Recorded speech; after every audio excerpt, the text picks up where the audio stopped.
kalian membayangkan bahwa kerusakan hutan itu ternyata tidak hanya berkaitan dengan lingkungan hidup. Nah, ternyata ada juga loh yang melibatkan korupsi hingga praktik pencucian uang. Pengen tahu lebih lanjut? Yuk kita bahas. Halo guys, aku Satria Ambarisa dengan NIM 241410131. Pada kesempatan ini, aku akan membahas analisis konvergensi tindak pidana dalam kasus kamuflase korporasi di hutan lindung.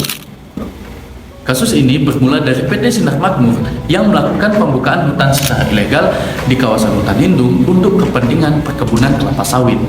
Nah, dari aktivitas tersebut, perusahaan memperoleh keuntungan besar dari hasil penjualan sawit ilegal yang kemudian masuk ke dana perusahaan. Nah, dari dana perusahaan tersebut, kemudian mengalir ke dua jalur. Jalur pertama digunakan untuk memberikan gratifikasi kepada pejabat daerah agar perusahaan memperoleh izin AMDAL dan HGU secara melawan hukum. Sebagai imbalan, pejabat daerah membantu memuluskan perizinan yang seharusnya tidak dapat diterbitkan. Sementara itu, jalur kedua digunakan untuk melakukan pencucian uang. Nah, dana hasil kejahatan dialirkan terlebih dahulu melalui rekening para buruh perkebunan untuk menyamarkan asal-usulnya. Setelah itu, dana dipindahkan ke sel company di luar negeri sehingga semakin sulit dilacak oleh aparat penegak hukum. Jadi, pada tahap akhir, dana tersebut digunakan untuk membeli berbagai properti mewah atas nama keluarga pemilik perusahaan. Berdasarkan kasus tersebut, terdapat 3 isu hukum utama. Nah, yang pertama, apakah pembukaan lahan di kawasan hutan lindung oleh PT Sinar Makmur memenuhi unsur tindak pidana lingkungan hidup dan kehutanan? Yang kedua, apakah pemberian saham terselubung dan fasilitas mewah kepada pejabat daerah dapat dikualifikasikan sebagai tindak pidana korupsi dalam bentuk gratifikasi? Yang ketiga, apakah pengaliran dana hasil kejahatan melalui rekening buruh dan sel company luar negeri memenuhi unsur tindak pidana pencucian uang? Nah, untuk menjawab isu hukum tersebut, perlu dilihat ketentuan peraturan perundang-undangan yang mengatur perbuatan para pelaku. Nah, kasus PT Sinar Makmur dapat dijerat dengan beberapa ketentuan pidana secara berlapis berdasarkan asas konkursus atau perbarengan tindak pidana karena terdapat beberapa kejahatan yang saling berkaitan dalam satu rangkaian perbuatan. Yang pertama, pembukaan lahan secara ilegal di kawasan hutan lindung itu dapat dijerat dengan pasal 50 junto pasal 78 Undang-Undang Nomor 41 Tahun 1999 tentang kehutanan serta pasal 109 Undang-Undang Nomor 32 Tahun 2009 tentang perlindungan dan pengelolaan lingkungan hidup karena melakukan kegiatan usaha dengan perizinan yang tidak sah.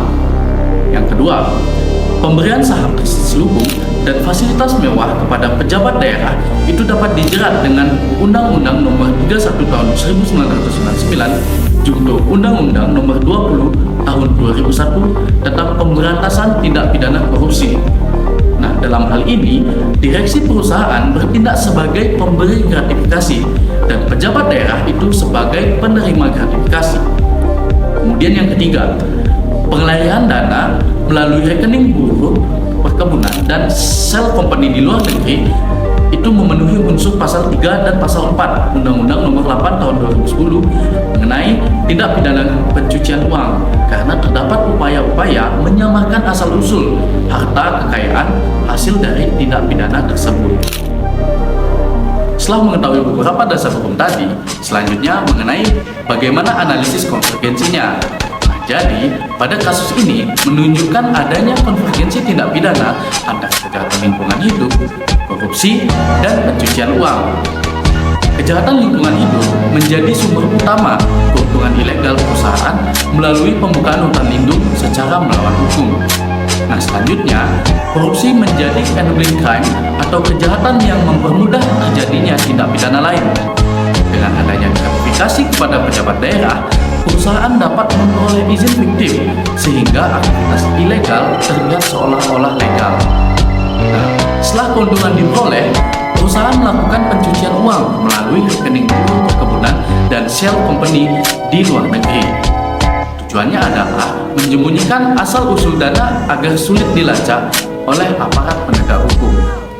Nah, dari aspek pertanggungjawaban, Direksi PT Sinar Makmur itu dapat diposisikan sebagai aktor intelektual karena merencanakan dan mengendalikan seluruh kegiatan ilegal, dan pejabat daerah juga bertanggung jawab atas penerimaan gratifikasi serta penyalahgunaan kewenangan pejabat.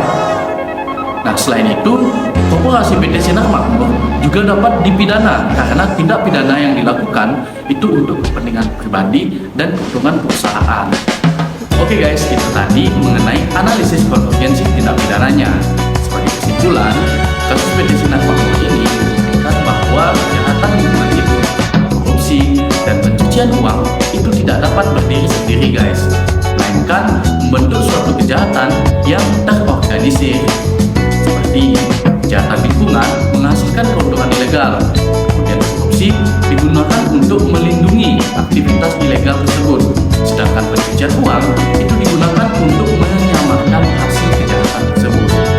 Nah, oleh karena itu, penegakan hukum harus dilakukan secara terpadu melalui pendekatan follow the money dengan melibatkan aparat penegak hukum, KPK, serta instansi lingkungan hidup dan kehutanan. Selain itu juga menjatuhkan pidana kepada para pelaku, dan negara juga perlu melakukan penyitaan aset hasil kejahatan dan pemulihan lingkungan agar memberikan efek jerah dan mencegah terulanginya kejahatan serupa. Demikian pemaparan analisis konsekuensi tadi. Sampai jumpa di video selanjutnya. Bye bye.